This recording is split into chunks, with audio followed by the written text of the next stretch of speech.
Halo pemirsa, jumpa lagi dalam program Demit VVIP bersama saya Gesmi Sitanggang. Pemirsa, kali ini kita akan berbincang-bincang dengan salah satu tenaga kesehatan di mana beliau telah menerima vaksinasi pada tahap pertama dan tahap kedua. Langsung saja kita sapa, beliau adalah Ketua Umum Pengurus Besar Ikatan Dokter Indonesia, Dr. Daeng M. Fakih. Ya, Dokter Daeng, apa kabarnya ini, Dok? Bagaimana nih jadwal kegiatan di masa pandemi mengaturnya? Apakah banyak kesibukan atau justru sebenarnya biasa saja seperti hari-hari sebelumnya? Loadnya tambah sibuk, loadnya ya baik kegiatan di luar tapi tetap protokol kesehatan maupun ya dengan daring ya. Kadang-kadang daring sampai 5 kali sehari, jadi udah melebihi minum obat itu. Dengan load yang begitu banyak, daring yang banyak juga bagaikan minum obat. Nah, ini tipsnya supaya tetap menjaga kesehatan dengan baik ini bagaimana sih, Dokter Daeng? Ya terus terang saya ketat ya, protokol kesehatan saya ketat. Pakai masker saya meskipun dia ada kawan-kawan yang menganggap berlebihan, saya pakai lapis 2 Oh, maskernya. lapis 2. Ya, lapis 2. Tapi ya sebenarnya lapis 1 cukup ya. Tapi saya pakai lapis 2 ya. Ada kawan-kawan yang bilang, "Ah, itu lebay," katanya. Enggak apa-apa daripada kena Covid kan. Yang kedua memang setiap saya kegiatan apapun, nyentuh apapun ya, misalnya ketemu orang atau melakukan apa ke tempat yang menurut saya itu tidak ini, saya pasti sedia di kantong saya itu hand sanitizer. Jadi memang saya banyak menghabiskan hand sanitizer ya, supaya aman lah ya. Kemudian saya kalau merasa kurang fit badan, saya stop beraktivitas, saya istirahat ya, untuk menjaga tidak gampang terkena penyakit, terutama COVID ya. Kalau dari makanan sendiri bagaimana, Dokter? Adakah Makanan hampir seperti biasanya ya. Makanan seperti biasanya, yang penting teratur. Kemudian saya kebetulan mengkonsumsi vitamin D3. Ya, saya pribadi ya, saya nggak nyebut merek ya, nggak boleh nyebut merek soalnya. Vitamin D3 saya konsumsi. Kenapa harus vitamin B3, Dokter, sebenarnya? Ya, saya hanya mengikuti pendapat para pakar klinis ya yang menyarankan. Ya, saya ikutilah. Saya kan bukan pakar klinis ya. Ada pakar klinis yang menyarankan itu, saya ikuti ya. Karena menurut beberapa pakar itu vitamin D3 ini cukup baik untuk menjaga daya tahan tubuh menghadapi COVID. Kalau vitamin itu sendiri di dalam makanan, jenis makanan apa, Dok, yang mengandung vitamin B3 itu sendiri?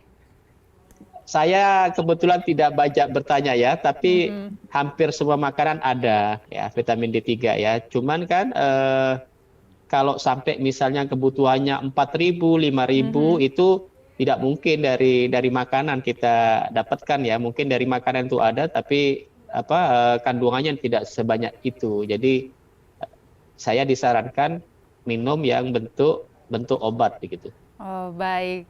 Selain minum vitamin, memang yang utama adalah menjaga protokol kesehatan sebenarnya ya, Dok? Betul, menjaga protokol kesehatan. Ya, Dokter Daeng, beberapa waktu lalu dokter sudah menerima vaksinasi tahap pertama dan juga tahap kedua. Bisa diceritakan, Dok, bagaimana pengalamannya pada saat menerima vaksin dan setelah menerima vaksin sendiri? Ya,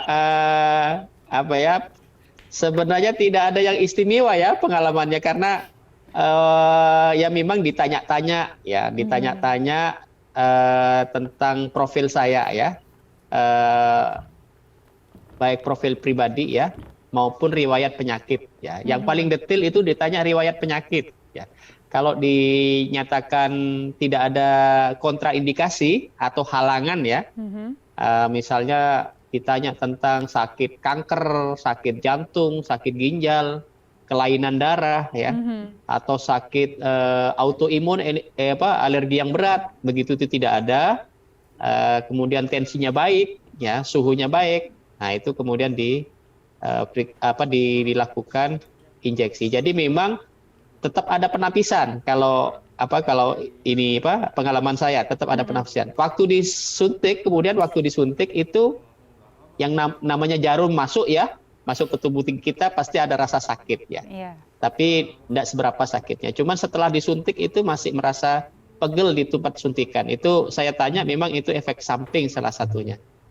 Itu Sejauh yang ini hari masih hanya merasa pegal atau ada efek samping dampak lainnya, Dok? Sudah beberapa hari ini? Hari itu yang suntik pertama ya, saya hanya merasakan pegel. Iya. Efek samping yang lain, saya waktu suntik pertama itu tidak merasakan ya, karena saya langsung aktivitas banyak itu. Ya. Tapi waktu suntik yang kedua, yang 2 hari yang lalu ya, hari Rabu tanggal 27 itu, saya selain merasa pegel di tempat suntikan itu merasa agak ngantuk. Ya, karena begitu habis suntik ya, itu saya relatif tidak ada kegiatan memang. Jadi hanya duduk-duduk begitu, saya kerasa agak ngantuk, saya bawa tidur. Bawa tidur kira-kira 2 jam, saya bangun, alhamdulillah segar itu. Setelah itu tidak ada perasaan ngantuk dan gejala yang lain alhamdulillah nggak ada ya. Sebagian kawan-kawan merasakan lapar. Oh. Nah, ada sebagian kawan yang merasakan lapar, terdorong untuk makan ya. Tapi perasaan seperti itu katanya sekitar 2-3 hari, setelah itu tidak ada. Baik, berarti dampak yang dirasakan setiap orang tergantung tubuhnya masing-masing seperti itu ya dokter. Tadi dokter hanya merasa ngantuk, sedangkan temannya ada yang merasa lapar. Tapi sejauh ini tidak ada dampak yang cukup mengkhawatirkan ya dok ya? Ya, tidak ada dampak yang serius yang dikhawatirkan. Jadi makanya kawan-kawan sekalian yang lain ya, terutama kalau saya dokter, teman-teman dokter, atau tenaga kesehatan yang lain, bahkan saudara-saudara kita, masyarakat luas, tidak perlu takut gitu. Jadi saya sudah 2 kali suntik, alhamdulillah sehat-sehat. Kalaupun ada efek samping lah atau perasaan kondisi setelah suntik, ya itu tadi yang saya ceritakan, hanya perasaan pegel, perasaan pegel di tempat suntikan, perasaan sedikit ngantuk. Tapi ada kawan saya yang juga cerita itu rasa lapar, rasa capek ya, rasa capek juga ada ya, rasa capek juga ada. Tapi rata-rata 2-3 hari hilang tuh perasaan itu. Jadi artinya kalaupun ada efek samping sangat minimal gitu, tidak terlalu mengganggu pekerjaan kita sehari-hari. Ya, tapi dokter sebelum divaksin pernah tidak terbersit sedikit kekhawatiran dari dokter sendiri?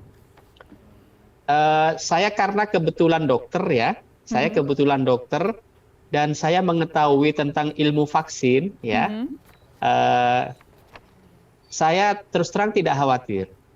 Ya, karena apa? Karena vaksin itu, ini masyarakat luas harus tahu nih, bahwa vaksinasi itu sama dengan istilahnya imunisasi. Nah, kalau imunisasi kan sudah kita dengar nih lama kan, karena Indonesia ini punya program imunisasi rutin kan, artinya imunisasi ini sehari-hari dikerjakan, bukan hanya di rumah sakit, bukan hanya di klinik ya, di puskesmas, bukan hanya itu, sampai ke posyandu dikerjakan, di pos-pos, kadang dibawa ke sekolah itu untuk vaksin anak sekolah itu, atau imunisasi anak sekolah itu dilakukan. Dan kegiatan itu rutin sekali. Jadi secara keilmuan ya, saya tidak khawatir gitu ya, karena memang sudah rutin dilakukan. Nah, masyarakat mungkin tidak mengerti istilah vaksinasi itu sebenarnya sama dengan imunisasi. Hanya kalau nama saja sebenarnya yang berbeda ya dokter ya? Ya, cuman istilahnya berbeda, tapi barangnya sama. Ya, kalau vaksinasi itu diambil dari kata vaksin yang disuntikkan. Tapi kalau imunisasi itu diambil dari istilah vaksin itu disuntik supaya menimbulkan imun kan? Menimbulkan imun atau bahasa lainnya adalah menimbulkan antibodi, kekebalan. Nah, imunisasi itu diambil dari kata-kata imun. Ya. Vaksinasi diambil dari kata-kata vaksin. Jadi vaksin yang disuntikkan itu menimbulkan imun. Jadi satu barang dengan 2 nama berbeda. Jadi alias begitu. Misalnya Mbak Jessi, nama panggilannya apa? Jessica misalnya nama panjangnya ya dipanggil Jessie. Seperti itu, kira-kira seperti itu. Jadi vaksinasi itu sama dengan imunisasi sehingga saya tidak khawatir memang dari awal, apalagi kemudian prosesnya sudah dinyatakan aman ya. Jadi yang disuntikkan ke saya itu bukan lagi uji coba Mbak Jessie. Karena penelitian uji klinisnya itu sudah dilakukan terhadap puluhan ribu orang. Memang di Bandung itu hanya 1.500 ya. Tetapi di Brazil itu berapa belas ribu.